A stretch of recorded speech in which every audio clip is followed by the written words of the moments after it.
on a les raisons faciles ou que nos croyances limitantes, ça devient comme une dépendance. On a comme une dépendance involontairement, là.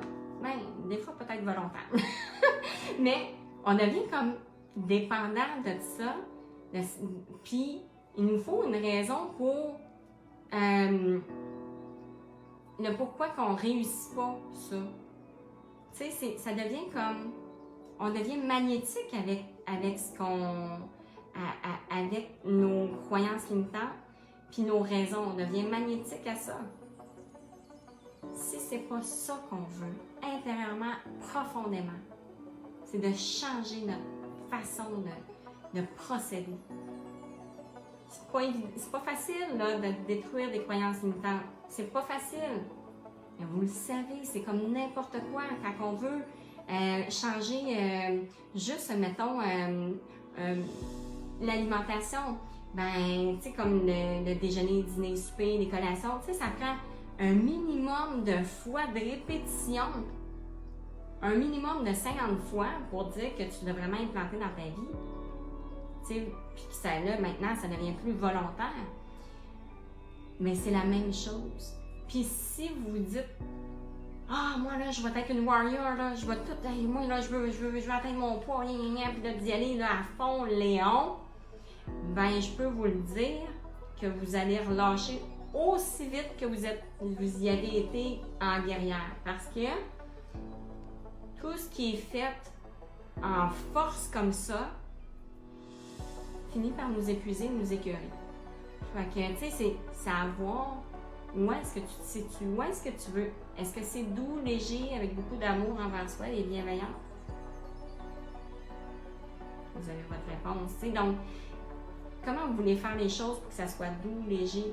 Est-ce que ça serait vraiment de, OK, je suis vraiment, tu sais, ça va être comme ça, mon alimentation, puis je vais avoir m'entraîner 5 jours semaine, puis puis ben non, là, c'est dans la rigidité, c'est pas doux, c'est pas léger, c'est pas bienveillant envers soi, c'est pas dans le respect de ta personne, c'est d'y aller dans la douceur, tu sais, donc, comme moi, je le sais que je vais perdre mon salive. Est-ce que je vais le faire dans la douceur? Très certainement. Parce que sinon, je vais devenir frustrée. Je vais devenir plus colérique. Puis, la vie, elle sera pas belle, non? J'apprécierai pas la vie. Puis, moi, apprécier la vie, c'est pas manger tout ce que je veux. Puis, non. Puis, moi, là, je vais vous le dire, là, mon alimentation, elle est stable toute l'année, que ce soit l'été, que ce soit peu importe. Puis, à travers tout ça, des fois, parce que moi c'est le chocolat, mon petit vice. Puis, des fois, ça va être un petit chocolat ici. Puis là, ben là, tu sais, après ça, ben un petit peu plus tard dans la semaine, ben, je vais avoir mon souper, ça va être des crêpes. Tu sais, nous autres, on aime avoir un souper de crêpes. On aime plus ça manger en souper qu'en déjeuner. Mais on aime ça. Donc, je me sens pas privée, mais pas en tout. Ça m'arrive des fois de sauter une collation. Oui, ça arrive. Mais je m'en veux pas pour ça. Où est-ce que... Puis pour moi, c'est normal. Moi, tous les jours, j'ai le droit, moi, de manger du chocolat, si je veux. J'ai le droit de manger tout ce que je veux, moi, tous les jours. Puis mes filles aussi, ils ont le droit de manger tout ce qu'ils veulent. Par contre, est-ce que ça va vers tes objectifs? Puis où est-ce que tu es pour te sentir, de ton centre, de ce que tu veux émaner? Tu sais, c'est-tu ça? Tu sais, c'est-tu beaucoup d'amour envers toi? C'est-tu d'être bienveillant envers tes objectifs et tout? Tu sais, c'est là où est-ce que ça se joue. C'est au niveau énergétique. Où est-ce que tu veux mettre tes énergies, les concentrer pour aller atteindre tes objectifs? Puis moi, je vais perdre mon salive, mais vraiment dans la douceur, dans la bienveillance envers moi, puis avec beaucoup d'amour. Puis si c'est salive, c'est OK. Mais si c'est salive, c'est pas grave. Parce que l'évolution que je vais avoir faite dans mon salive d'objectif, mais que je vais avoir atteint 5, mais au moins je vais l'avoir fait, mais dans la légèreté, dans la douceur, dans l'amour, dans la bienveillance envers moi. Je peux pas être déçue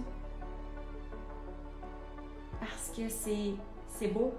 Puis le cheminement que je vais avoir fait à l'intérieur de moi, plus les livres perdus, ben voyons, c'est le plus beau cadeau de la vie. C'est le plus beau cadeau de la vie parce que je l'ai fait dans le respect de ma personne et non dans un focus de perte de poids.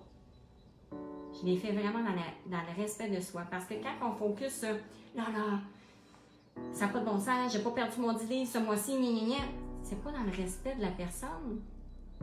Respectez votre corps. Puis lui, votre corps, il y a un chemin à faire. Tu sais, ça se peut que vous ayez eu des enfants. Tu sais, donc, tu sais, c'est sûr que les hormones jouent aussi, là. OK? Je veux pas dire que ça joue pas, mais ça peut jouer. Ça peut jouer comme ça ne peut ne pas jouer. Moi, j'ai eu des milliers de clients, puis il n'y a pas une qui réagissait pareil. Il y en a que ça changeait absolument rien. Il y en a d'autres qui c'était plus difficile. Mais à quel point, je ne sais pas parce que je ne suis pas 24 heures avec la personne. Tu sais? Donc, c'est là où est-ce qu'on va réellement aller porter beaucoup d'amour envers soi, beaucoup de bienveillance. Puis, quand vous faites ça, après ça, là, peu importe le chiffre que vous allez avoir perdu, vous allez être contente et heureuse. Vous allez dire « Hey, wow, quel beau cadeau que je me suis offert. Merci la vie, merci. » Ouais. Parce que vous travaillez en cohérence constamment avec la vie, avec l'univers. Vous travaillez constamment. Vous n'êtes pas toute seule, jamais, jamais toute seule. Vous travaillez ensemble. Il vous apporte des défis de la vie. C'est lui qui vous apporte des défis de la vie. Prenez-les, puis élevez-vous avec ces défis-là. Ils ne sont pas là pour vous écraser, ils sont là pour vous élever. Donc, c'est à vous de voir comment vous voulez le prendre.